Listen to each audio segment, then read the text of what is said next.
So as you can see here, we have a Capcom game, and we are playing Ultimate Ghouls'n Goblins for the PSP. This game I actually never played before. This is the title screen and the main menu right here. We have option menu right here,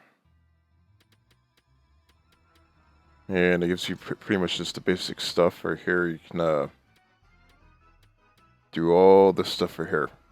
It's a little complicated.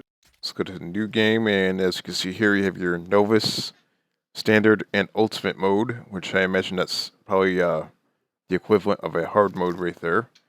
So we'll keep it on the Standard mode. As you can see, before we even go into the game, we have some sort of introduction. And just like all Ghouls'n Goblin games, they show you exactly what the map looks like. This game can be a really hard prick to play. Does not appear to be a remake. It appears to be a brand new game altogether, so it doesn't seem like it's the same. And I must say the difficulty is pretty damn hard. What the hell? Those ghouls, they go after you really fast. And as you can see, just like in the previous versions of the game, if you get beat down long enough, you actually end up being in your boxer shorts. Yeah, this is probably one of the hardest versions of the game I've ever played.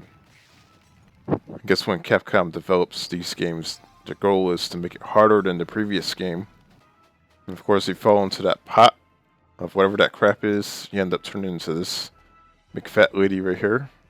Of course, there is a few hiding spots here, I guess you can see here. What the hell? I turned into a gigantic version of myself, which does not help, as you can see there. I thought it was a remake, but it turns out it's not. As you can see there, if you get too many enemies on the screen at once, it becomes very, very difficult to play. And this boss is determined to kill me with whatever firepower he has. And you have to take him out and advance on to the next portion of the game. And as you can see there, I got a game over, which is no surprise because the game is hard as hell. This is one of those games just like the first game in the Super Nintendo and the Genesis. Very, very addictive to play, but it's just a real prick to play. That's all. It's like super hard.